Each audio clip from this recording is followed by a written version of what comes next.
আল্লাহ বলেন বিশ্ববাসী উম্মতি মুহাম্মাদি আমি কোরআন পৃথিবীতে শুধু কাপড় দিয়ে বান্ডিং করে রাখার জন্য পাঠাই নাই।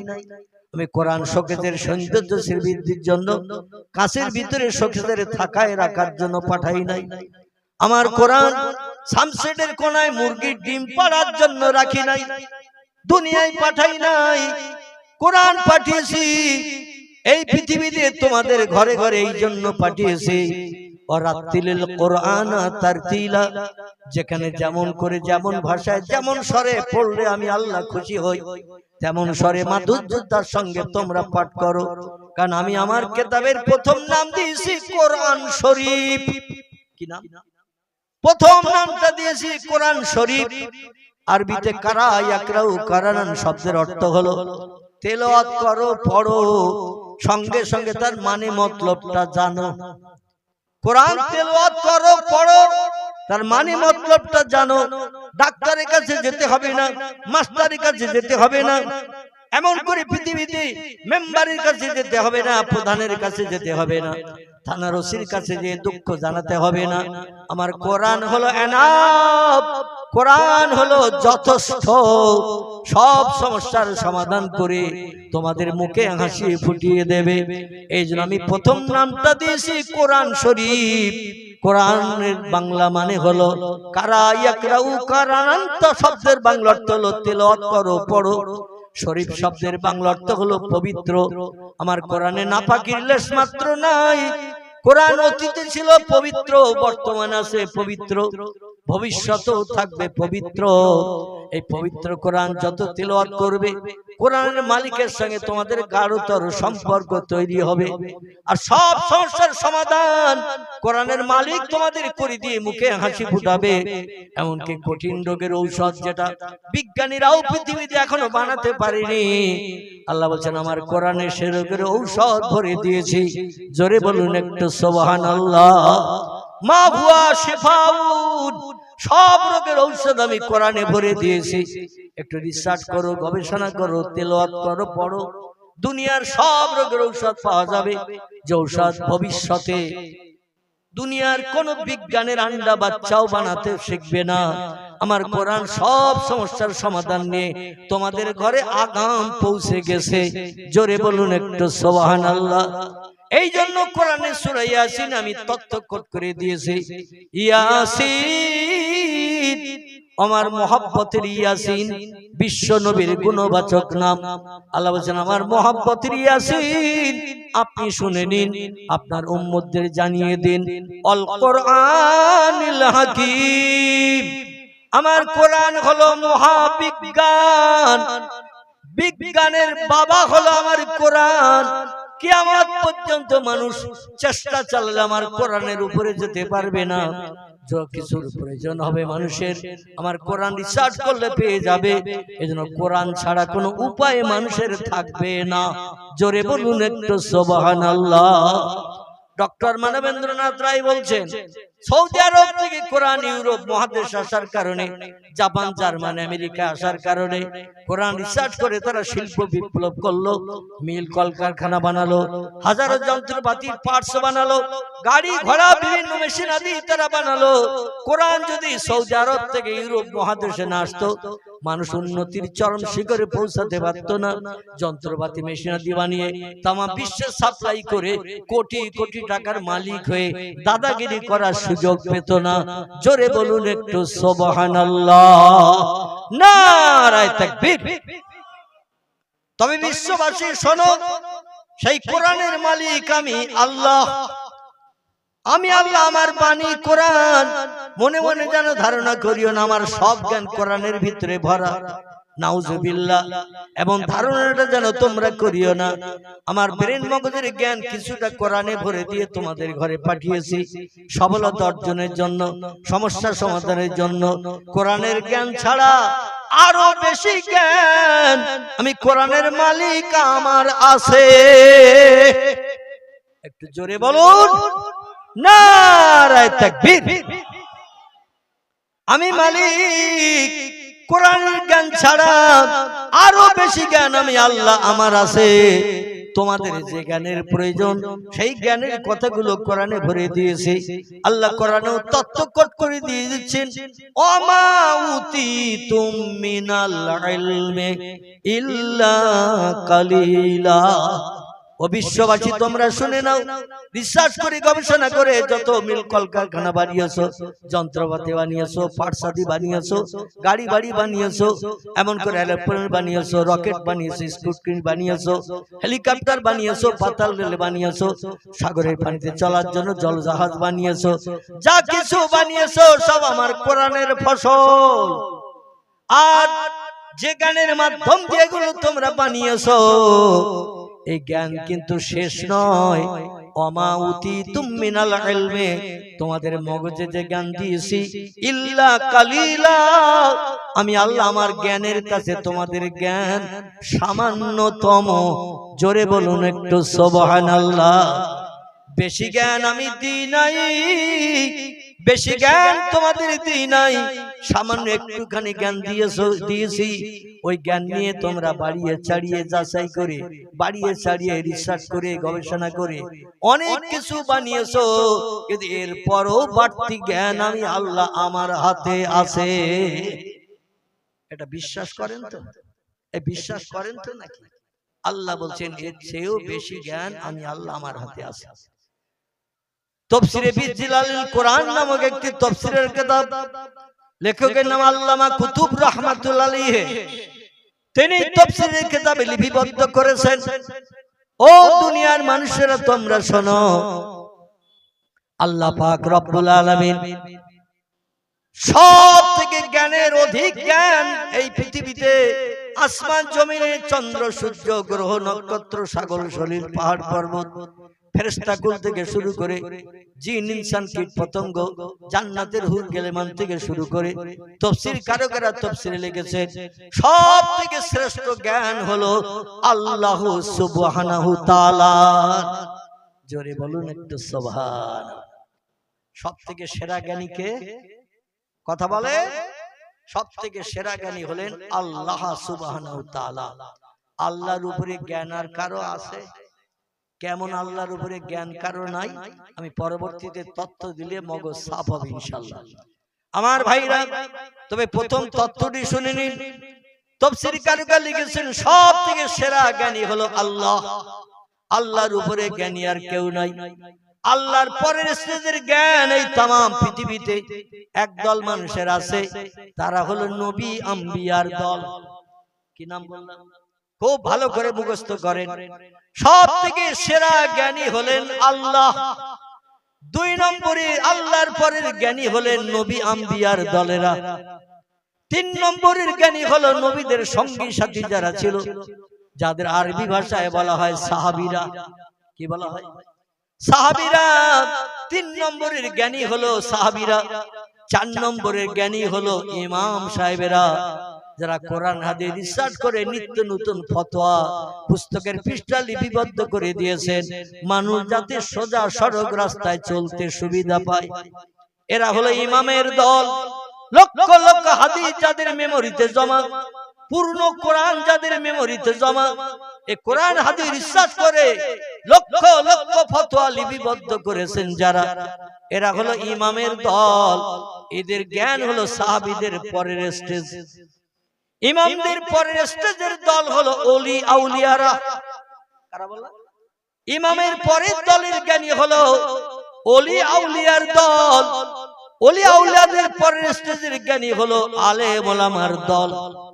কোরআন হাদিস রিসার্চ করে যারা জ্ঞান অর্জন করেছে, পূর্ণ কোরআন হাদিসের জ্ঞান যদি কোনো আলেমের মগজে থাকে, সেই খোদার কসম কোন সমস্যার সমাধানের জন্য কারো কাছে যে ভিক্ষুকের মতো হাত পাতার দরকার থাকবে না, নিজেই এনাফ, যথেষ্ট। জোরে বলুন একটু সুবহানাল্লাহ। তাহলে বোঝা গেল স্টেজ। প্রথম জ্ঞানী হলেন আল্লাহ সুবহানাহু ওয়া তাআলা। আল্লাহর উপরে জ্ঞান আর কারো নাই। দুই নম্বরে স্টেজ হলো নবী আম্বিয়ার দল। এই পৃথিবীতে নবীর উপরে জ্ঞানী আর কেউ নাই। নবীর পরের স্টেজ হলো সাহাবায়ে কেরামদের দল। নবীদের কাছ থেকে সরাসরি তথ্য শুনে মগজগুলো সাফ করেছে যারা, এরা হলো সাহাবাদের দল। সাহাবাদের পরের স্টেজ হলো ইমাম সাহেবের দল, ইমামেরা যারা কোরআন হাদিস বিশ্বাস করে, লক্ষ লক্ষ ফতোয়া মানুষকে চলার পথে সুবিধা করে দিয়ে দিয়েছেন, চলার পথের সুবিধা, যাতে কুপথগামী না হয়, খারাপ কাজে না যায়, জাহান্নামী না হয়। এজন্য সূক্ষ্ম সরল মসলাগুলো বার করে দিয়েছেন, দুনিয়ায় চলতে ফিরতে যাতে সুবিধা হয়। এরা হলো ইমামের দল। ইমামদের পরের স্টেজ হলো ওলিয়া উলিয়ার দল। ওলিয়া উলিয়াদের পরের স্টেজ হলো কোরআন হাদিসের বিজ্ঞ পণ্ডিত আলেমদের দল। আলেমদের পরের স্টেজ হলো বিজ্ঞান, দর্শন, ইঞ্জিনিয়ার, ডাক্তার, মাস্টার, আরো যত দলের মানুষ আছে পৃথিবীতে, তারা সব আলেমদের পরের স্টেজের দল। জোরে বলা যাবে কে একটু সুবহানাল্লাহ? যত বড় নামি দামি বিজ্ঞান আসুক, যত বড় সাহিত্যিক আসুক, যত বড় ইঞ্জিনিয়ার আসুক, যত নামি দামি FRCS London first class first gold medallist আসুক, আলেম ওলামাদের উপরে যেতে পারবে না, বরং তাদের তলায় থাকতে হবে।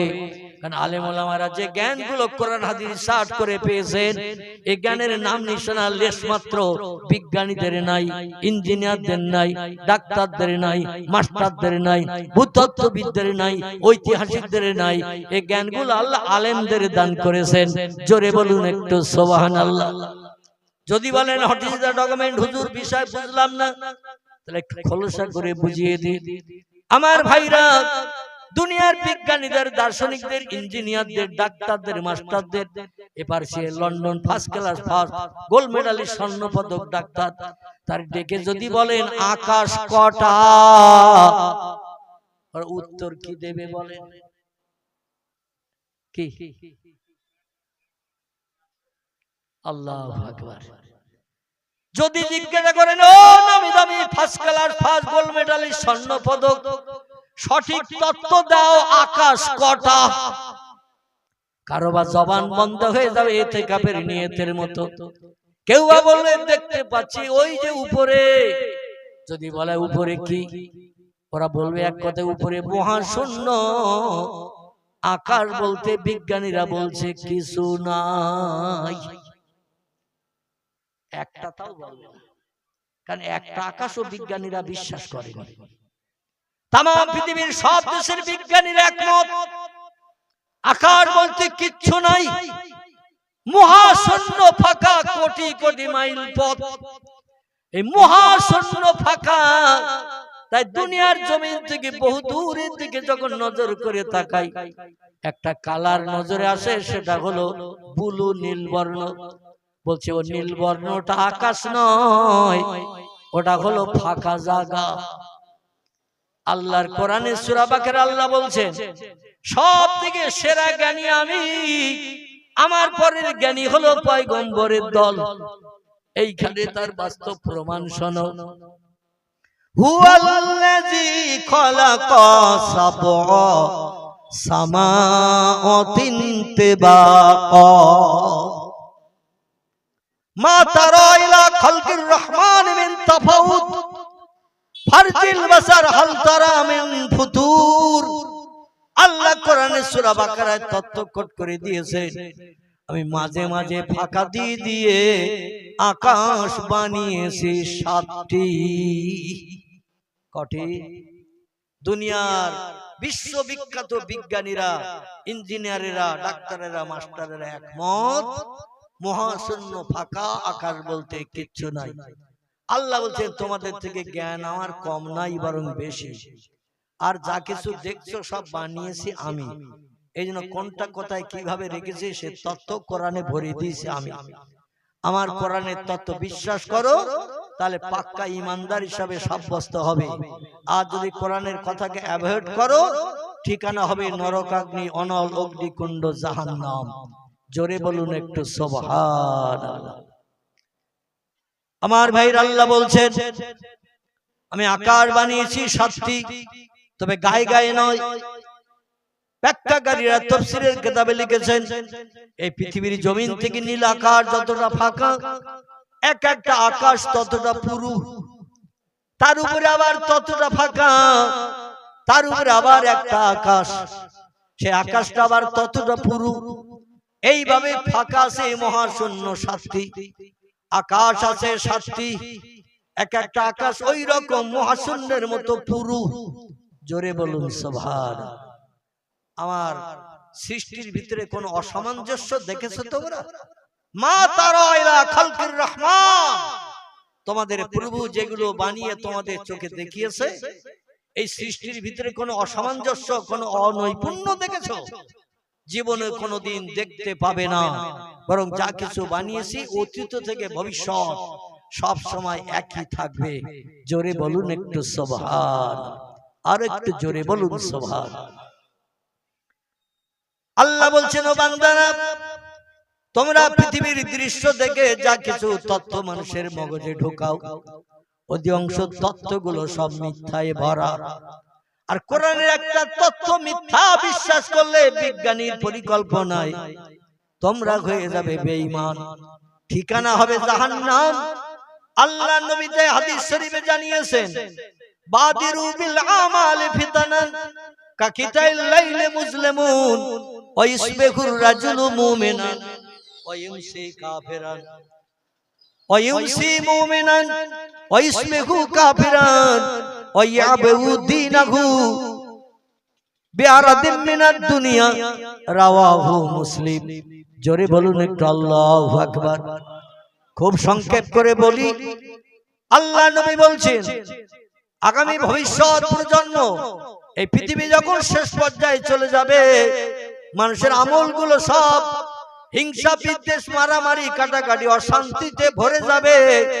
দিনের বেলা মানুষ রাস্তায় চলবে রাতের মতো, রাতের বেলা চলবে ঘন ঘটা অন্ধকার, অমাবস্যা রাতের মতো।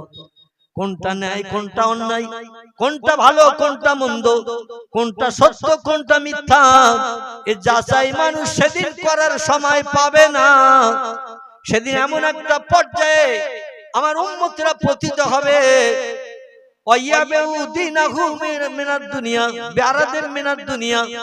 আল্লাহ নবী বলছেন সেদিন মানুষ ধর্মে কেউ বেঁচে খাবে, দুনিয়াবি অর্থ সম্পদ টাকা পয়সার মোহে পড়ে।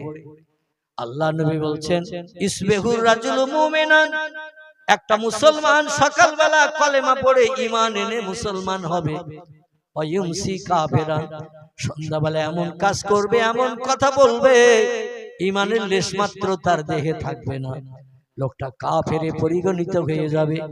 ওয়া ইউমসি মুমিনান, সন্ধ্যাবেলা এরকম ভালো ভালো মজলিসে বসে কলেমা পড়ে তওবা করে মুসলমান হবে। ওয়াইসবিহু কাফিরান, সকালবেলা ঘুম থেকে উঠে জবানে এমন কথা বলবে এমন মন্তব্য করবে ঈমান হাওয়ায় উড়ে বেরিয়ে যাবে, লোকটা কাফের হিসেবে বিবেচিত হবে। সেদিন মানুষেরা ধর্মে কেউ বেঁচে খাবে দুনিয়াবি অর্থ সম্পদের মোহে পড়ে। সেদিনটা আমার উম্মতের জন্য সামনে আসছে। জোরে বলুন একটু নাউজুবিল্লাহ। আমার ভাইরা, আমরা কেমন বেঈমান বর্তমানে একবিংশ শতাব্দীর যুগে পৌঁছি, গোটা দুটো একটা তথ্য আপনাদের কাছে পরিবেশন করি, বুঝতে সুবিধা হবে ইনশাআল্লাহ। একটু মোহাব্বতের সঙ্গে কলেমার জিকির, লা ইলাহা ইল্লাল্লাহ, লা ইলাহা, লা ইলাহা ইল্লাল্লাহ মুহাম্মাদুর রাসূলুল্লাহ।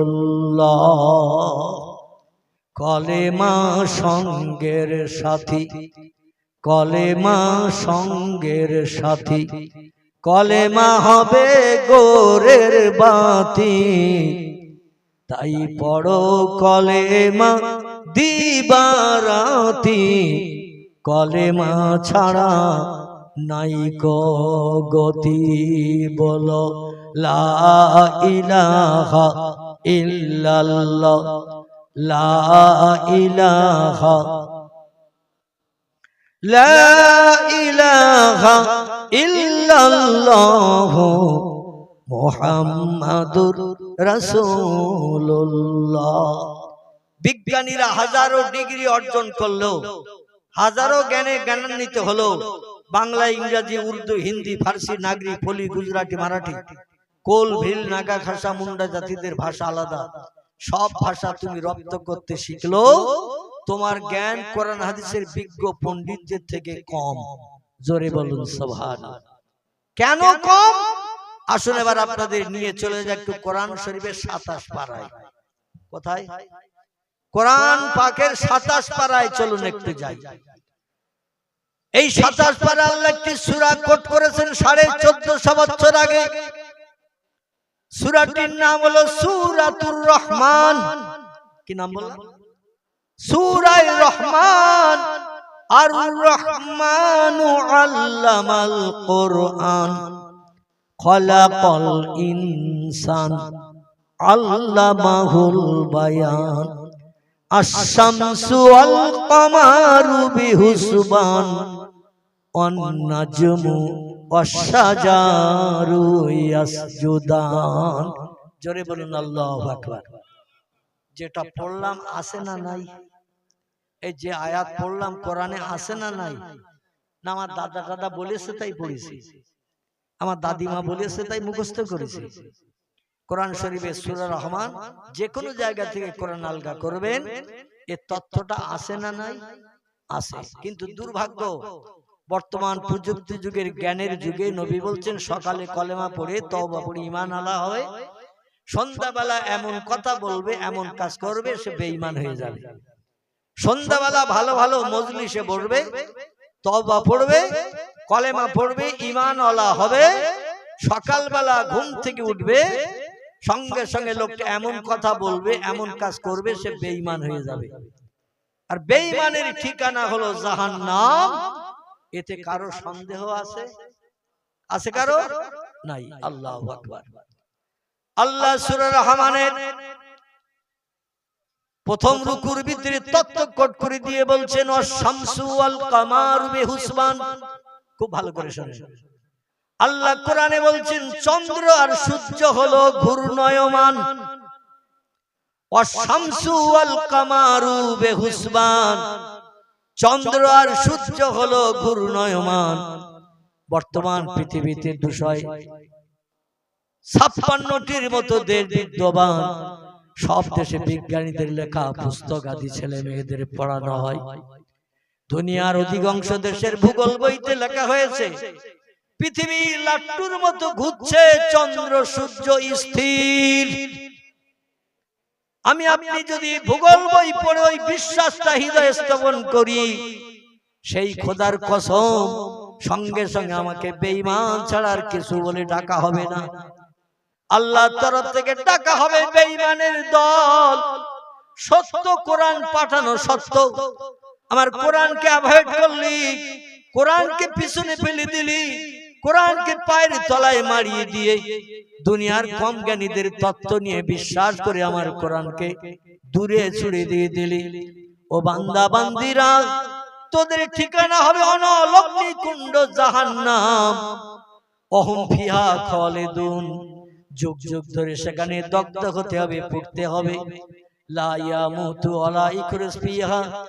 মরণ জাহান্নামের আগুনে পুড়লে কোনোদিন কারো হবে না।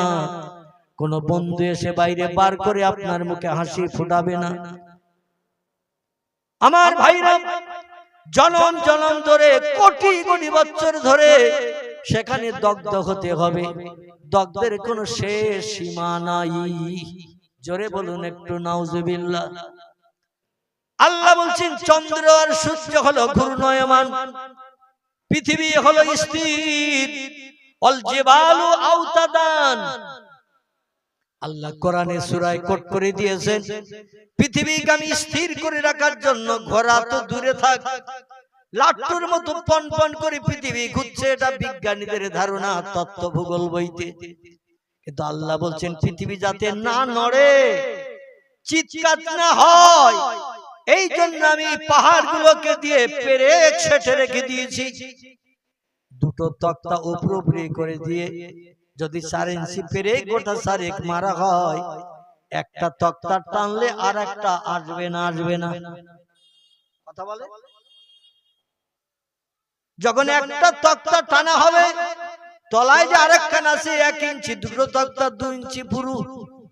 এই 2 ইঞ্চি পুরু তক্তায় যদি 4 ইঞ্চি পেরেক ছাটা হয় গোটা চারেক, একটা তক্তা টানলে আরেকটা আসবে না, ও থাকবে চুপ করে। একজন ভাই আগে বলেছে আসবে না, আসলে বসে আছে এখানে, মন রয়েছে বাড়িতে, যার কারণে প্রশ্নের উত্তর না বুঝলে কিন্তু সঠিক দেওয়া সম্ভব হবে না। 4 ইঞ্চি পেরেক যদি গোটা পাশে 2 ইঞ্চি তক্তার উপরে মারা হয়, এফোর্ড ওপর করে দেওয়া হয়, একটা টানলে আর একটা তক্তা আসবে না? আসবে না? আসবে। কারণ দুটো একসঙ্গে পেরেক মেরে অ্যাডজাস্ট করা হয়েছে, অ্যাটাচড করা হয়েছে। আল্লাহ বলছেন শোনো, দুনিয়া ঘোরা তো দূরে থাক, নড়াচড়া করা তো দূরে থাক, তবে আমি আল্লাহ যখন জমিনের তলায় ভূকম্পন সৃষ্টি করি, তখন পৃথিবীর জমিন থরথর করে কাঁপে। পৃথিবীর জমিন তখন একটু চিৎকার হয়, যেমন 2004 সালের সুনামি হয়েছিল, আপনারা অনেকে দেখেছিলেন, খবরের কাগজে পড়েছিলেন। 2004 সালের সুনামি, পৃথিবীর 13টা দেশে সাগরের পানি উতলিয়ে এসেছিল, মানুষ মারা গিয়েছিল 4.5 লক্ষের উপরে। কতটা? 4.5 লক্ষের উপরে মানুষ পানির তলায় নাকানি চোবানি খেয়ে মরে গিয়েছিল। পানি জমিনের উপরে এসে উঁচু হয়েছিল 55 ফুট। কত? আচ্ছা, একতলা ঘর কত উঁচু বলে? একটা তত্ত্ব দেন, 1 ফুট কম বেশি হবে তো? আমার ভাই বলছেন 30 ফুট, তো 30 ফুট কি একতলা ঘর হয়? 10-12 ফুট। এটা সঠিক কিনা? 1 ফুট কম বেশি হতে পারে। ঘরের ভিতরে দাঁড়ালে যেন ফ্যান পাকা মাথায় না লাগে, এইরকম উঁচু হলেই আনা, ঠিক কিনা? আবার যদি ঘরের ভিতরে একটা খাট দেওয়া হয়, খাটে দাঁড়ালে যেন ফ্যান পাকাটা মাথায় না লাগে, পনপন করে ঘোরার সময় যদি মাথায় না লাগে, ছাদ যা উঁচু করা হয়েছে ওইটাই যথেষ্ট। তো 10-12 ফুটের উপরে হয় না। তো পানি সাগর থেকে উতলি আসলো দুধের হাঁড়ির দুধের মতো। কিসের হাঁড়ি বললাম? দুধের হাঁড়িতে, একটা হাঁড়িতে যদি 5 কেজি পানি দিলে কানা কানা হয়। খুব ভালো করে বুঝবেন, একটা হাঁড়িতে 5 কেজি পানি দিলে হাঁড়িটা ভর্তি হয়ে কানা কানা পানি হয়ে যায়। ওই হাঁড়িতে যদি 8 দুধ দেয়া হয়, কতটা বললাম? 8 হাফ কেজি মনে করো। শেরের প্রচলন এখনকার ছেলেরা বুঝবে না, এটা আগে চলতো। শের বাটকারা প চলতো না, এখন 100 থেকে 10 হয় 1 কেজি, এটা আমরা ভালো বুঝি। তো মনে করেন হাফ কেজি দুধ, ওই 5 লিটার পানি দিলে হাঁড়ি ভর্তি হয়। এই রকম হাঁড়িতে হাফ কেজি দুধ দেয়া হয়েছে, তে দুধ কানা কানা পর্যন্ত হবে তো? আল্লাহু আকবার। এ দুধ হাঁড়ির তলায় থাকবে না, কানা কানা পর্যন্ত হবে। মানে হাফ সের দুধ দিয়েছে, হাফ কেজি দুধ, 5 সের পানি দিলে কানা কানা হয়। হাফ সের বা হাফ কেজি পানি দিছি, দিলে হাঁড়ির তলায় থাকবে না, কানা কানা হবে? কানা কানা হবে নাকি? না না, উতলোর কথা এখন বলছি না। পানি দিলাম হাফ কেজি, এখন ওই হাঁড়িতে হাফ কেজি পানি দিলে কানা কানা পর্যন্ত হবে না, তলায় থাকবে। আল্লাহু আকবার, এইটা জিজ্ঞাসা। আচ্ছা, এই তলায় থাকবে যে পানিটা, হাফ কেজি দিয়েছি তাই। এইবার যদি হাঁড়িটা উনানে চাপানো হয়, উনানে চাপিয়ে যদি কাঠ দিয়ে আগুন জ্বালানো হয় হাঁড়ির তলায়, ও দুধ ফেপে ফুলে কানা পর্যন্ত হবে কি হবে না? শুধু তাই না, আগুন জ্বালানো যদি বন্ধ করা না হয়, হাঁড়ির দুধ আর হাঁড়িতে থাকবে, বরং সমস্ত দুধ উতলিয়ে সব বাইরে গড়িয়ে যাবে। ঠিক না ভুল? আল্লাহ বলেন হাঁড়ির দুধে আগুন দিলে যেমন উতলিয়ে হাঁড়ি ভরে যায়, এমনকি আগুন বন্ধ না করলে বাইরে উতলিয়ে গড়িয়ে সব পড়ে যায়, হাঁড়ি খালি হয়ে যায়। আমি আল্লাহ শুধু বলি কুন ফায়াকুন, সঙ্গে সঙ্গে যেটা বলি সেটা হয়। জোরে বলুন সুবহান। আল্লাহ বলেন 9টা ধানের চাল কটা গুনে নাও, ও পৃথিবীর মানুষ গুনে নাও। তোমরা ধারণা করো জ্বর হয়, সাগরের কানা কানা পর্যন্ত পানি ওঠে না, ভাটা হয় আবার একেবারে তলা পর্যন্ত যায় না, কিছুটা পানি রয়ে যায়। তো আমি আল্লাহ যদি হুকুম করি, ওয়াইন মিন শাইইন ইল্লা ইউসাব্বিহু বিহামদিহি, যত সৃষ্টি দেখতে পাও, যত সৃষ্টি দেখতে পাও না, সব সৃষ্টি আমি আল্লাহ আমার নামের জপ জিকির করে। যারে যা বলি তারা তাই শোনে, আমার হুকুমের খেলাফ কোন সৃষ্টি করে না। জোরে বলুন একটু সুবহান। আল্লাহ বলেন পানি, সাগরের পাড়ের কানা থেকে 3 ফুট তলা পর্যন্ত পানি শুধু জোয়ারে উঠলে হবে না। আজকের জোয়ারটা ভোর 4:45টার সময়। কটা বললাম? ভোর 4:45টা। এখন আজান হচ্ছে 5টায়, ফজরের আজান, ঠিক কি না? তো তারও আরো 15 মিনিট আগে। তখন রাত থাকে না, থাকে না, অন্ধকার থাকে না, থাকে না। শীতকালে, কি কালে? শীতকালে 2004 সালের ডিসেম্বরের 26 তারিখ। কথা বললাম 2004 সালের ডিসেম্বরের 26 তারিখ এই সুনামি জলোচ্ছ্বাস হয়েছিল। 13টা দেশের মানুষ পানির তলায় নাকালি চোবানি খেয়ে 4.5 লক্ষের মতো মানুষ মারা গিয়েছিল। পানি সাগর থেকে উতলিয়ে এসে পাহাড় টপকিয়ে গাছপালাগুলো তলিয়ে দিয়ে 5 তলা বিল্ডিং পর্যন্ত 55 ফুট পানি উঁচু হয়ে 5 তলা বিল্ডিং তলিয়ে দিয়ে স্রোত এত জোরে চলে গেল, সকালবেলা যারা সুগারের কারণে একটু হাঁটাহাঁটি করছিল ওরা প্রথম ঢুকে গেল। 2 নম্বরে যারা সাইকেল চালিয়ে মিল কলকারখানায় কাজে যাচ্ছিল ভোরবেলা, তারা 2 নম্বরে ডুবে গেল। 3 নম্বরে যারা মোটর বাইক চালিয়ে যাচ্ছিল বিভিন্ন কলকারখানায় কাজ করতে, মোটর বাইক ওলারা চলে গেল। 4 নম্বরে যারা দ্রুতগামী এক্সপ্রেস বাসে করে যাচ্ছিল, দূরে 2-4 ঘন্টা দূরের রাস্তা, সেখানে ডিউটি করতে যাচ্ছিল, বাসগুলো পর্যন্ত তলিয়ে গেল। কারণ পানির গতিবেগ ছিল 150 কিলোমিটারের উপরে ফোর্স। কতটা বললাম? 150 কিলোমিটারের উপরে ফোর্স। একটা মোটর বাইক জোরে গেলে 80-90 কিলোমিটারে যায়। দ্রুতগামী বাস গেলে, সৌদি আরবের দেশে আমি দেখেছি বাস চাপতে, যখন মক্কা থেকে মদিনায় বাস যাচ্ছে 160 কিলোমিটার বেগে ড্রাইভার গাড়ি চালাচ্ছে, পা দুটো স্টিয়ারিং এ বাঁধিয়ে সিটে কাটিয়ে দিয়েছে। খোদার কসম, যেটা বাস্তব দেখেছি সেটা বলছি। ফাঁকা রাস্তা, ঘর বাড়ি কিচ্ছু নাই, ফাঁকা জায়গায় গাড়ি ছেড়েছে ড্রাইভার, এই পিছনে সিটে হেলান দিয়ে পা দুটো উঁচু করে স্টিয়ারিং এ বাঁধিয়ে দিয়েছে। পা একটু নাড়াচাড়া দিচ্ছে, সেদিকে একটু ঘুরে যাচ্ছে। 160 কিলোমিটার বেগে। কত বললাম? মাইল মিটার ড্রাইভারের পাশেই বসেছিলাম আমি, অধম দেখলাম 160 কিলোমিটার গতিবেগের কাঁটা চলে গেছে। তাও স্টিয়ারিং হাতে ঘুরছে না, পা বাঁধিয়ে ঘুরছে। কারণ ওয়ান ওয়ে রোড, একই রাস্তায় গাড়ি চলে, একই রাস্তায় গাড়ি আসে। আমাদের কলকাতায় যেমন Delhi road, Bombay road one way road হয়েছে না, পাঞ্জাব রোড, এই রকম রোডে কোন রাস্তায় কোনো গাড়ি যাবে না, যার রাস্তায় সেই যাবে। আচ্ছা, 100 কিলোমিটার বেগে আমাদের এদিকে রাস্তায় যদি গাড়ি চলে, যাত্রীদের হসপিটালে জায়গা ধরবে? কথা বলেন একটু। 100 কিলোমিটার বেগে আমাদের রোডে যদি গাড়ি চলে, হসপিটালে যাত্রীদের জায়গা ধরবে? গাছতলায় সরিয়ে রাখতে হবে। আল্লাহ বলেন পানি 150 কিলোমিটারের উপরে বেগে চলতে থাকো, কোন আন্ডা বাচ্চা যেন আজকে রেহাই না পায়। আল্লাহ পারে না, পারে না, আল্লাহ পারিয়ে দিলেন। কি আল্লাহর কুদরতি মহিমা! একটা বাচ্চা ছেলে আনন্দবাজার কাগজে বর্তমান প্রতিদিনে লিপিবদ্ধ করেছিল তথ্যবিদরা, সাংবাদিকেরা। ছেলেটির নাম হলো মোহাম্মদ রেজাল। কি নাম বললাম? মোহাম্মদ রেজাল নামের একটা ছেলে ইন্দোনেশিয়ার জমিনে মসজিদে ফজরের নামাজ পড়তে গিয়েছিল। জোরে বলুন একটু সুবহান।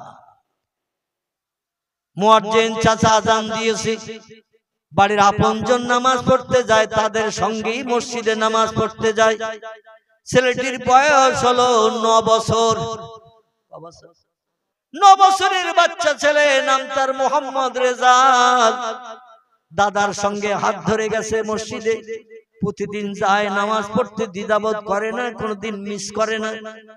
প্রয়োজনে কোনোদিন দাদা তার ডেকেও নেয়, রেজাল ওঠ, আজান হয়ে গেছে।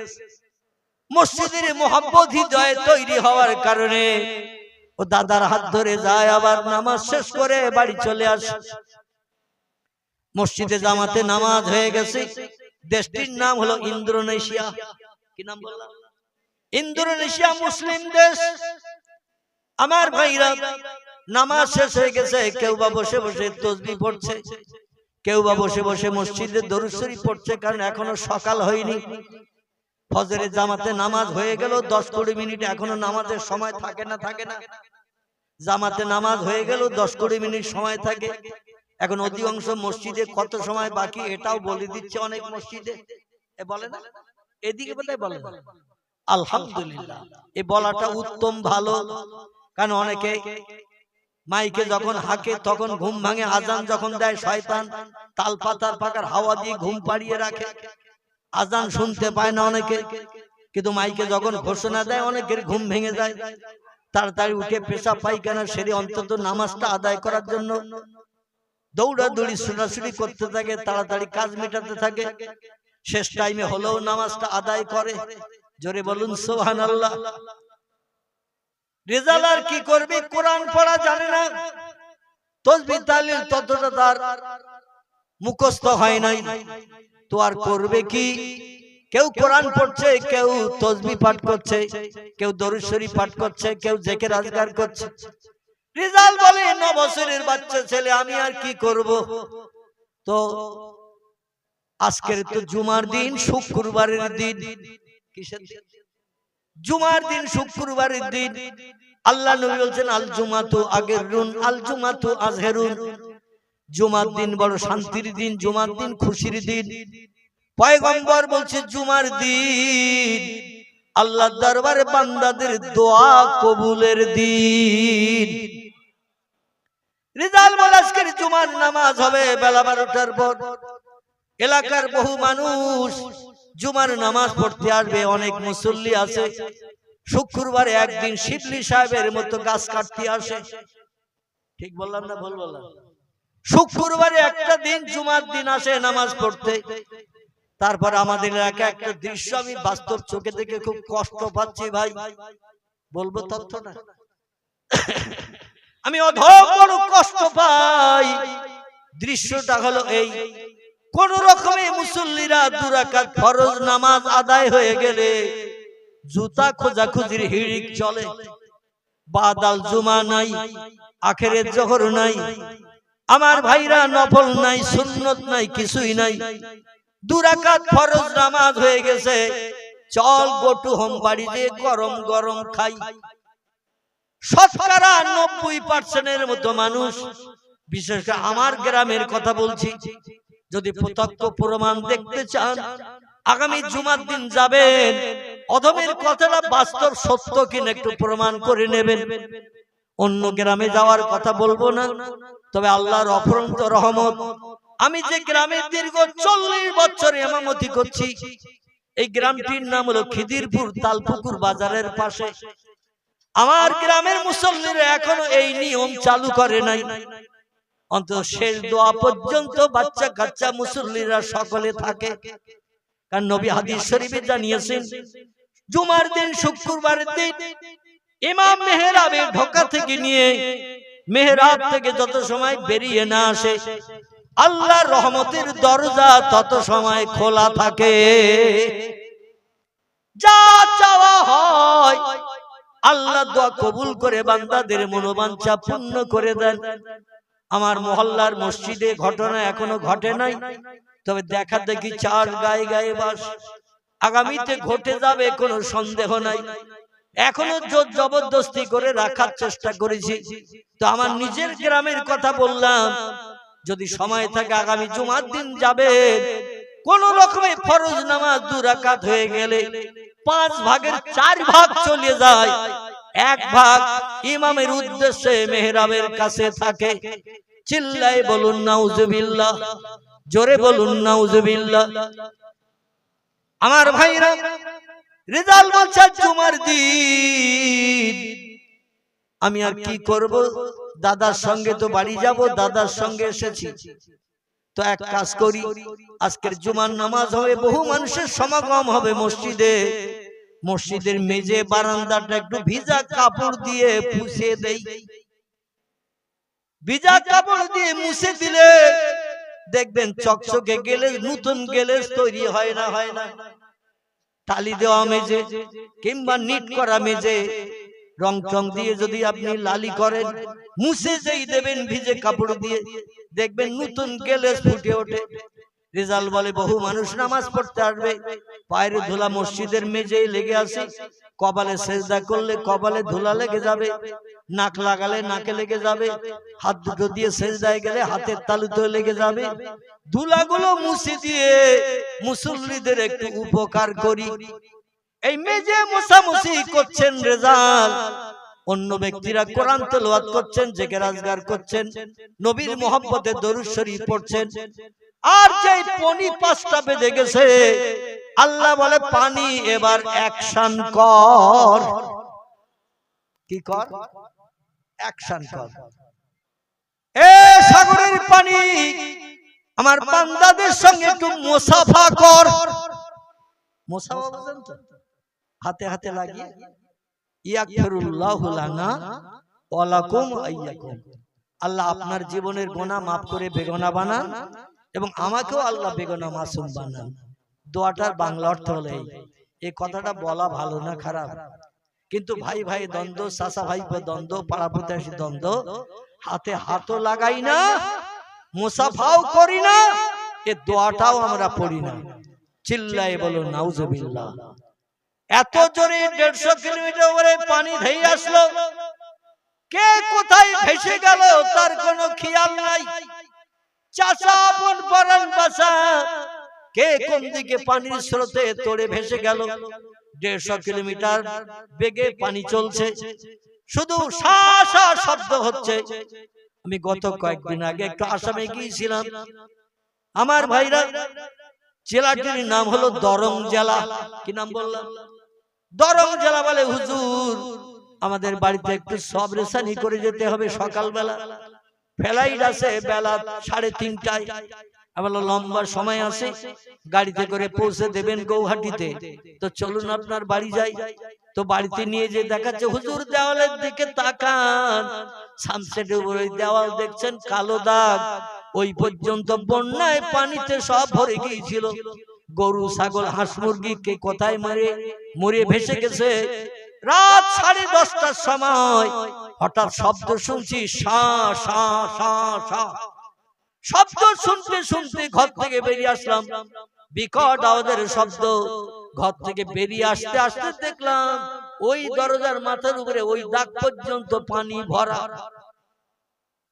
কিছু সময় আগে কোনো পানির নাম নিশানা ছিল না, আর হঠাৎ করে দেখতে দেখতে ওই পর্যন্ত পানি। আমরা যারা সাঁতার জানতাম, কোন রকমের ধরার মাধ্যম দিয়ে গাছের মাথায় ঠেলে উঠে এই যাত্রার মতো আল্লাহর রহম আমরা হায়াতে বেঁচে গেছি।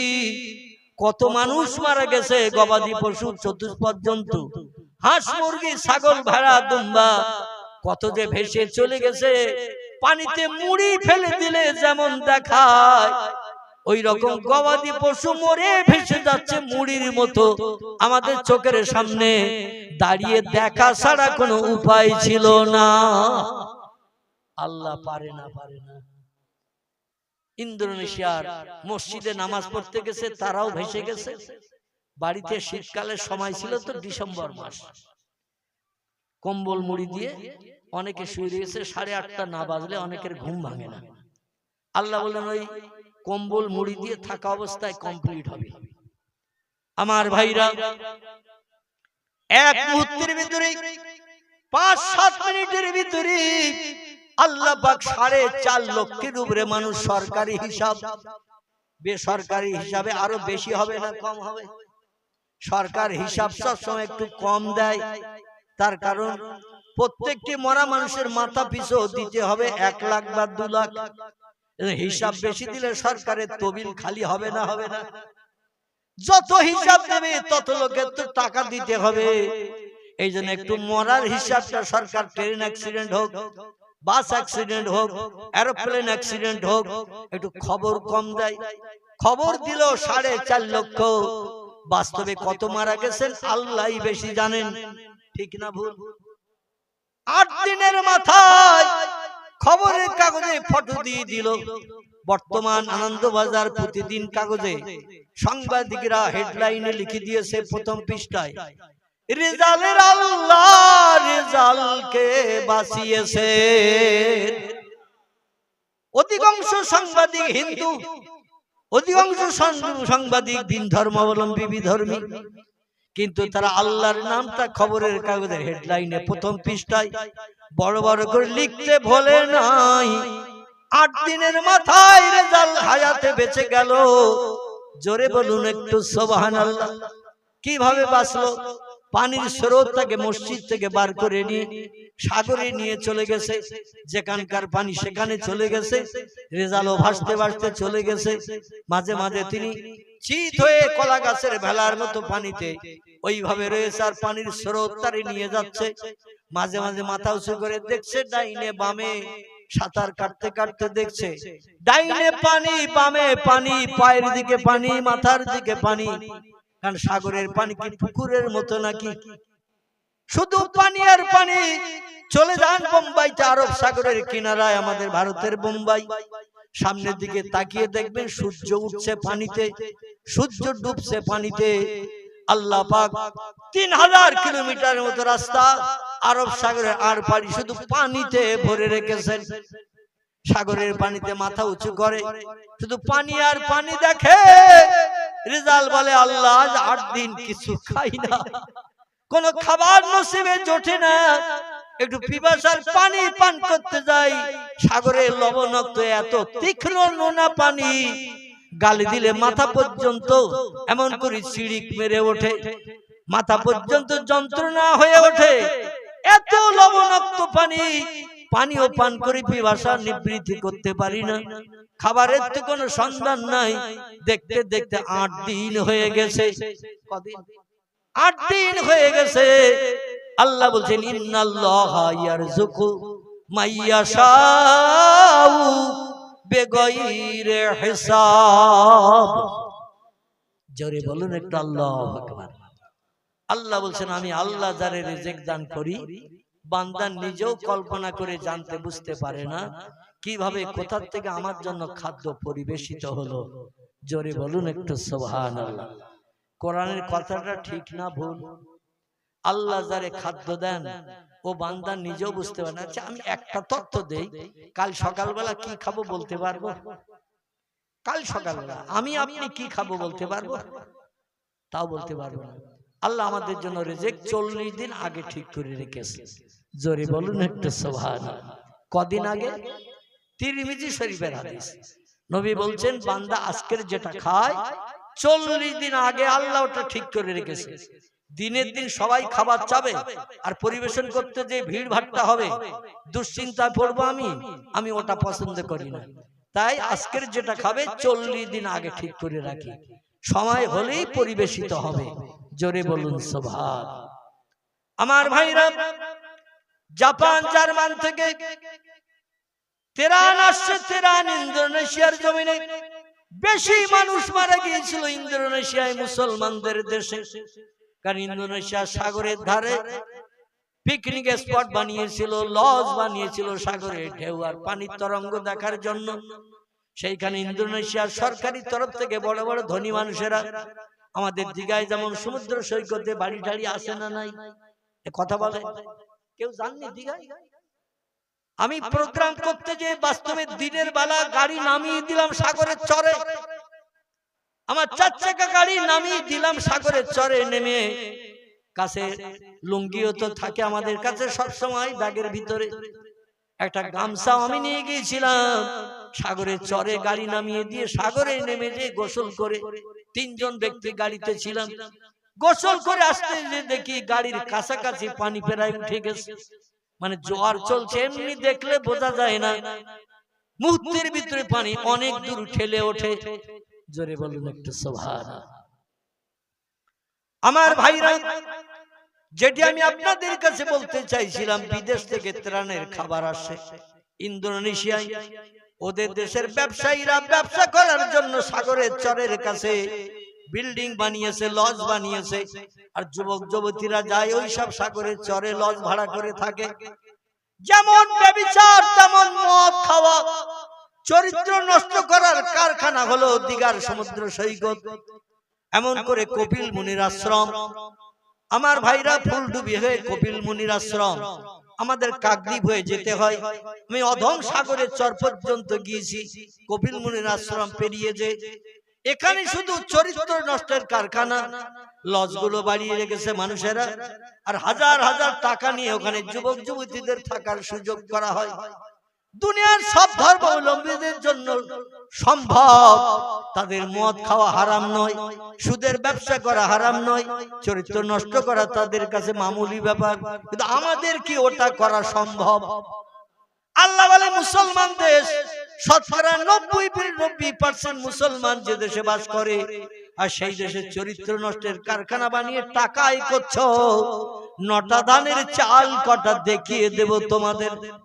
আমার দুনিয়ায় বাস করবে, আমার নেয়ামত খাবে, আমার অনুদান, সংসার জীবনে বিবি বাচ্চা নিয়ে সুখ ভোগ করতে যে চরিত্র নষ্ট করে পশুর মতো আদর্শ তৈরি করবে। ইন্না বাতশা রাব্বিকা লাশাদীদ। আল্লাহ বলছেন আমি যখন ধরি তখন জমের ধরা ধরি, আমি একটু ছাড় দেই, তবে একেবারে বান্দাদের ছেড়ে দেই না। ঠিক না ভুল? আল্লাহ আমি ছাড় দেই কিন্তু একেবারে ছেড়ে দিই না। যখন আমি ধরি জমের ধারা ধরি, শস্য দানা পরিমাণ সাহায্য পাবে না। জোরে বলুন নাউজুবিল্লাহ। বিদেশি জলজাহাজ ত্রাণের খাবার আনছে ইন্দোনেশিয়ায়। হঠাৎ দূর থেকে লক্ষ্য করে দেখে একটা নারকেল গাছ পানিতে ভেসে যাচ্ছে। কি গাছ? নারকেল গাছ। দেখবেন পানিতে ছেড়ে দিলেও ভাসে, কলা গাছ যেমন ভাসে, সজনে গাছ ভাসে, বাঁশ ফেলে দিলেও ভাসে, ভাসে না? ভাসে। ওই রকম নারকেল গাছ ভেসে যাচ্ছে পাতা সমেত। পানির তলে স্রোতে নারকেল গাছ উপড়ে যে পানিতে ভাসতে ভাসতে সাগরে চলে গেছে। আর রেজাল ওই সাগরের পানিতে চিত হয়ে শুয়ে রয়েছে। হঠাৎ গায়েকে ধাক্কা দিল, যেন বলে কোন কুমির জলস্থি আমারে খেতে এসেছে নাকি। একটু মাথা উঁচু করে তাকিয়ে দেখে নারকেল গাছের পাতা ওর গায়ে লেগে ধাক্কা লেগে পাশ দিয়ে স্রোতে চলে যাচ্ছে। রেজাল বলে আল্লাহ তুমি সাহায্য করেছো, কত সময় সাঁতার কেটে পানিতে ভেসে থাকবো। হাত পা গুলো তো অবাস হয়ে আসছে, আর চলতে চায় না। 8 দিন হয়ে গেল, আল্লাহ আর কত সময় এইভাবে থাকবো? আল্লাহ বলে সাহারা দিয়ে দিলাম, ধর। ইউসুফ নবীকে যেমন জিবরিল আমিন কুয়ার তলায় ডানা বিছিয়ে দিয়ে ইউসুফ নবীকে উঠিয়ে নিয়েছিল, ওই রকম আল্লাহ পাক রেজালের হাতে নারকেল গাছের ডাটা পাতা ধরিয়ে গাছের 2 দিকে পা দিয়ে ঘোড়া চাপার মতো চুপ করে বসে রয়েছে। ওই 9 থেকে 10 বছরের বাচ্চা ছেলেটি, আর চতুর্দিকে তাকাচ্ছে শুধু পানি আর পানি। এমন সময় জাহাজ আসছে ত্রাণের খাবার, রুটি গুড় মুড়ি নিয়ে। বলে কি জানো দেখছি একটা গাছ ভেসে যাচ্ছে, কিন্তু গাছে দেখছেন একজন ঘোড়সওয়ার বসে রয়েছে। কাছাকাছি এসে দেখে তো ঘোড়সওয়ার না, একটা মানুষ নারকেল গাছের 2 দিকে পা দিয়ে বসে রয়েছে। ওরা কাছের জানালা খুলে দিয়েছে, জলজাহাজের জানালা, কাছের জানালা খুলে দিয়ে হাত লম্বা করেছে। 8 দিনের অনাহারা ক্ষুধার্ত রেজাল সঙ্গে সঙ্গে হাতে হাত লাগিয়ে দিয়েছে। জাহাজের মানুষেরা, নাবিকেরা তারে তুলে নিয়েছে, নিয়ে বলছে তোমার বাড়ি কোথায়? বলে বাড়ি ইন্দোনেশিয়ায়। বলে তোমার নাম কি? বলে আমার নাম মোহাম্মদ রেজাল। বলে কতদিন আছো পানিতে? বলে সুনামি হয়েছে যতদিন। ওরা গণনা করে দেখলো 8 দিন সুনামি হয়ে গেছে, জলোচ্ছ্বাস। তারপরে আমি সাগরের পানিতে শুধু চিত হয়ে ভাসছিলাম, পানির স্রোত আমারে নিয়ে যাচ্ছিল। হঠাৎ এই গাছটা আমার গায়ে ধাক্কা মেরেছে স্রোতে যেতে। আমি তাই গাছটা গতকাল বিকাল বেলা পেয়েছি, সেখান থেকে এই গাছটা চেপে আসি আর শুধু সাগরের পানি দেখছি। ওরা বলে ইন্দোনেশিয়ার বাচ্চা রেজাল, চিড়ে আছে, গুড় আছে, মুড়ি আছে, ত্রাণের খাবার আছে, 8 দিন তুই রোজায় আছিস? বলে না। বলে একটু পানি পান করবো, তাও সাগরের নোনা পানি খেতে পারি না। বলে যত পারিস পানি খা, যত পারিস চিড়ে গুড় মুড়ি খা, তাছাড়া বাড়তি খাবার তো আমাদের কাছে নাই। চল ইন্দোনেশিয়ার ডাঙায় তোরে তুলে দিয়ে আসি। জোরে বলুন একটু সুবহানাল্লাহ। সাংবাদিকেরা ফটোগ্রাফ করে খবরের কাগজের প্রথম পৃষ্ঠায় হেডলাইনে লিখে দিল, রেজালের আল্লাহ রেজালকে বাঁচিয়েছে। জোরে বলুন একটু সুবহানাল্লাহ। আল্লাহ পারে না? পারে না? এ বিজ্ঞান পারবে, দার্শনিক পারবে, ইঞ্জিনিয়ার পারবে, ডাক্তার পারবে, মাস্টার পারবে? আল্লাহ বলছেন মরারে আমি জিন্দা করি, জিন্দারও আমি মারি। আমি আর লম্বা করব না, দেখতে দেখতে সময় আমার শেষ হয়ে গেছে। আগামীতে আল্লাহ যদি হায়াতে বাঁচিয়ে রাখেন, চারি চক্রের মিলন ঘটান, তাহলে আরো কিছু মাবুদের শক্তি ক্ষমতা, তার জ্ঞান গরিমা সম্পর্কে তথ্য ইনশাআল্লাহ পরিবেশন করতে যাব। আমার কথার দ্বারা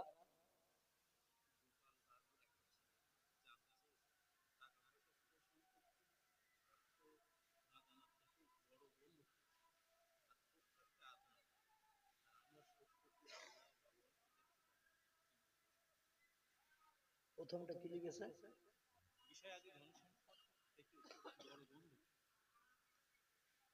সময় সম্পত্তি বিষয় আদি অর্থ সম্পদের থেকে সব থেকে বড় বন্ধু আমার কাছে মুহাম্মাদুর রাসূলুল্লাহ। কারণ যেদিন কেউ কারো পাশে দাঁড়াবে না, ইয়াউমা ইয়াফিরুল মারউ মিন আখিহি ওয়া উম্মিহি ওয়া আবিহি ওয়া সাহিবাতিহি ওয়া বানিহি, বিপদের দিন যে পাশে দাঁড়ায় সেই হলো প্রকৃত বন্ধু। কিন্তু বিপদের দিন কেউ পাশে কারো দাঁড়াবে না, বাপ ছেলের হবে না, ছেলে বাপের হবে না, মা মেয়ের হবে না, মেয়ে মায়ের হবে না, ভাই বোনের হবে না, বোন ভাইয়ের হবে না। সেদিন একমাত্র বন্ধু হবেন মুহাম্মাদুর রাসূলুল্লাহ। তিনি বলছেন লা ইয়াদখুলুল জান্নাহ, আমি অত সময় পর্যন্ত বেহেশতে ঢুকবো না, পৃথিবীতে আমার সঙ্গে যারা বন্ধুত্ব করলো তাকে জান্নাতে না ঢুকিয়ে আমি জান্নাতে ঢুকবো না। জোরে বলুন একটু সুবহান।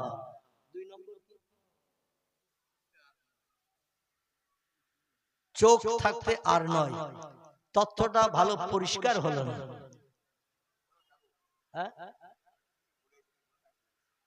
চোখ থাকতে আর নয় মানে এটা কি বোঝাতে চাইছে? মানে আধ্যাত্মিকতার কিছু বোঝাতে চাইছে? হ্যাঁ,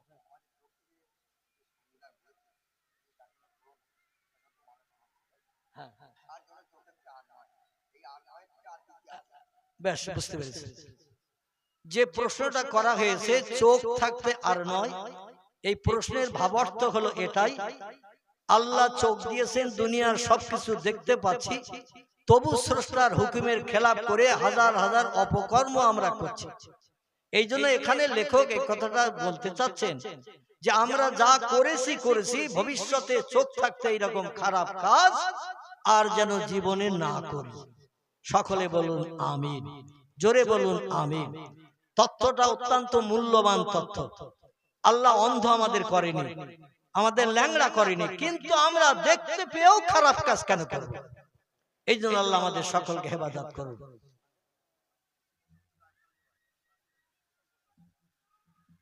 কি লেখা আছে প্রথমটা আমি বললাম?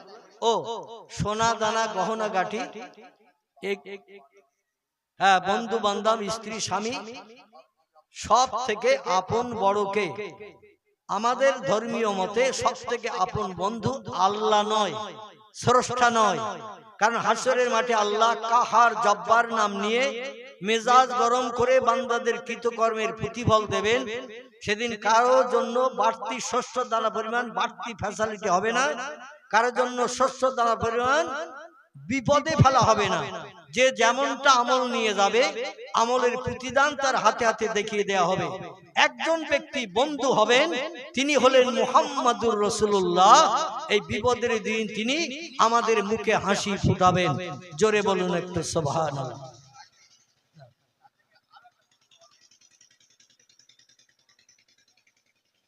উনি বলছেন আমাদের কোরআন শরীফের ভিতরে এসেছে, মানে তথ্য এসেছে, যদিও তথ্য এসেছেন কলম আল্লাহ প্রথম বানিয়েছিলেন, কিন্তু মুফাসসিররা আবার লিখছেন কলম নয়, আউয়ালু মা খালাকাল্লাহু নূরি। এবং আরো তথ্য এসেছে লাউলাকা লামা খালাকতুল আফলাক। আল্লাহ পাকের পয়গম্বর বলছেন আল্লাহ যখন কিছুই বানাননি প্রথম বানিয়েছিলেন আমি মুহাম্মাদুর রাসূলুল্লাহকে। এই জন্য কলম আগে তৈরি হয়েছে, এই উত্তরটা সঠিক নয়। কারণ নবীজির জবানি হলো সত্য, এই জন্য নবী বলছেন আমি প্রথম হয়েছি, কলম আগে হয় নাই। এখানে নবী বলছেন আমাকে না বানানোর আগে আল্লাহ কিছুই বানাননি, সর্বপ্রথম আমাকে বানিয়েছেন। আমার নূর থেকে সব সৃষ্টি কিঞ্চিত কিঞ্চিত নূর দিয়ে আল্লাহ সব সৃষ্টিকে বানিয়ে পৃথিবী সুজলা সুফলা শস্য শ্যামলা করেছেন। জোরে বলুন আমিন।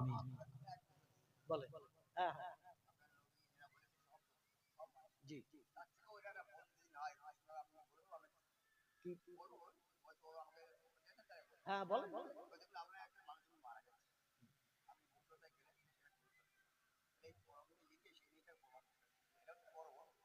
সবই ঠিক আছে, এখন কলম আমাদের বড় বন্ধু, সবই ঠিকই আছে, মানে কলম দিয়ে লিখতে হয়, পুস্তক দিয়ে লিপিবদ্ধ করে অতীত কাল থেকে ভবিষ্যৎ কাল পর্যন্ত মানুষকে দেখিয়ে তার জ্ঞান দেওয়া যায়।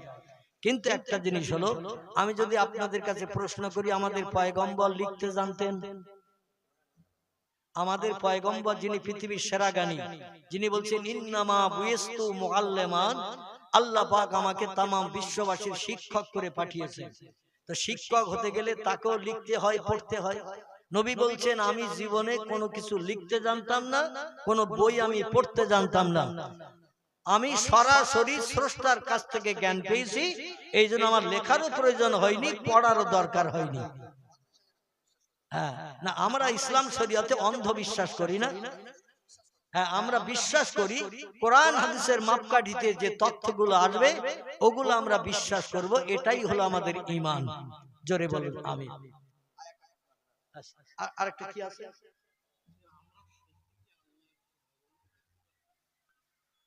আমার ভাইরা, এই প্রশ্নটার অনেক লম্বা উত্তর আছে, ঠিক আছে, আমি ছোট্ট করে বলছি। আল্লাহ বলছেন লা তুদরিকুল আবসার, তোমরা আমাকে দেখতে পাবে না। কোরআনের ভাষা, লা তুদরিকুল আবসার, তোমরা আমারে দেখতে পাবে না, তবে পৃথিবীর নিদর্শন আদি দর্শন করো। কুল সিরু ফিল আরদ ফানজুর কাইফা কানা আকিবা। আল্লাহ বলছেন ঘরের বারান্দায় বসলে আমার সম্পর্কে তোমরা অভিজ্ঞতা অর্জন করতে পারবে না। ঘর ছাড়ো, বাইরে বেরিয়ে যাও, দুনিয়ার দৃশ্যের দিকে দৃষ্টি নিক্ষেপ করো, তাহলে আমি যে একজন মালিক আছি না দেখলেও তোমরা বিশ্বাস করতে অভ্যস্ত হবে। জোরে বলুন সুবহানাল্লাহ। আল্লাহ বলে আমারে দেখতে পাবে না তাই বলে আমি নাই, এরকম অবিশ্বাস যেন করিও না। এমন কিছু সৃষ্টি আমি পৃথিবীতে বানিয়েছি, সারা জীবন অতীত থেকে ভবিষ্যৎ সে জিনিসটা দেখতে পাবে না, কিন্তু জিনিসটা আছে, এটা তোমরা বাস্তবে প্রমাণ করতে পারবে। যেমন হাওয়া, কি কথা বলেন? হাওয়া এ অতীত কাল থেকে নিয়ে ভবিষ্যৎ কাল পর্যন্ত হাওয়ার রং কালো না সাদা, লাল না হলুদ, নীল না গোলাপি, এখনো পর্যন্ত তথ্য দিতে পেরেছে? আমরা চোখে দেখতে পাই না, তাহলে হাওয়া দেখতে পাই না যেমন বিশ্বাস করি, আল্লাহকেও দেখতে পাই না তেমন বিশ্বাস করি। পৃথিবীতে একজন ব্যক্তি আল্লাহকে দেখেছেন, তিনি হলেন সাইয়্যিদুল আম্বিয়া রাহমাতাল লিল আলামিন, যার মধুর নাম আল্লাহ কোরআনে কোট করেছেন মুহাম্মাদুর রাসূলুল্লাহ সাল্লাল্লাহু আলাইহি সাল্লাম। তিনি তার জীবনের 53 বছর বয়সে রজব মাসের 26 তারিখের দিনগত রাত তিনি পৃথিবীর জমিন থেকে রকেট চেপে দুনিয়ার 3টে দেশ পরিভ্রমণের পরে বাইতুল মুকাদ্দাসের চাতল থেকে উচ্চ গগন ভ্রমণ করে মহান প্রভু আল্লাহর খাস কোয়ার্টার আরশ কুরসি যার নাম, সেইখানে যে আল্লাহর সামনে বসাবসি করে 27 বছরের লম্বা মেয়াদ আল্লাহকে সামনে নিয়ে বসে গল্প গুজব করেছিলেন। জোরে বলুন একটু সুবহানাল্লাহ। এছাড়াও পৃথিবীর কিছু আল্লাহওয়ালা, আল্লাহ প্রেমিক খোদাভক্ত মানুষেরা অন্তরে চোখে আল্লাহকে দেখেছেন, যেমন মনসুর হাল্লাজের নাম এসেছে। কার নাম? মনসুর হাল্লাজের নাম, আল্লাহকে দেখেছেন। যাই হোক, আমার সময় শেষ, একটু যেতে হবে সেই ক্যানিং নদীর ওপারে। ভাই আমি দুটো প্রোগ্রাম করি, খুব খুশি হলাম, তাই হাত দেবেন, খুব খুশি হলাম। এরকম কিছু তথ্য জানার জন্য কোনো ব্যক্তি প্রশ্ন রাখলে আমরা খুব খুশি হই, আমরা খুবই সন্তুষ্ট হই, কারণ মানুষ সঠিক তত্ত্ব নিয়ে সুপথে চলবে, এটা মানুষের জন্য এনাফ, যথেষ্ট। যাই হোক, আগামীতে আল্লাহ তৌফিক দিলে আরো কিছু তত্ত্ব পরিবেশনের চেষ্টা করব। আমার কথার দ্বারা কারো অন্তরে আঘাত, দুঃখ, ব্যথা যদি লেগে থাকে, ভাই হিসাবে বা আপন সন্তান হিসাবে, সন্তানের তুল্য তো এখন আমি আর নই, কারণ আমার বয়স দেখতে দেখতে 64 পেরিয়ে গেছে। কত বললাম? 64 পেরিয়ে গেছে অদমের বয়স। এই জন্য ভাই সমতুল্য, পিতা সমতুল্য যারা আছেন, সকলে ক্ষমার চোখে দেখবেন। ওমা আলাইনিল্লাল বালাগ। আমি আপনাদের জন্য দোয়া কামনা করি, আপনারা অধমের জন্য দোয়া করবেন। আল্লাহ যেন সুস্থতা অবস্থায় এই পৃথিবীতে বিবি বাচ্চা নিয়ে সংসার জীবন আমাদের সুখ ভোগ করে বসবাসের তৌফিক দান করেন। হিন্দু, মুসলমান, জৈন, খ্রিস্টান, শিখ, বৌদ্ধ, ইহুদি, চৈতন্য, যত ধর্মাবলম্বী আছি, সকলে কাঁধে কাঁধ মিলিয়ে আমরা বসবাস করব। কেউ কাউকে হিংসা বিদ্বেষ করব না, কারোর সঙ্গে আমরা দুর্ব্যবহার করব না, সকলে সমান হিসেবে আমরা থাকব। সকলে বলুন আমিন, সকলে বলুন আমিন। মুহাব্বতে দরুদ শরীফ। আল্লাহুম্মা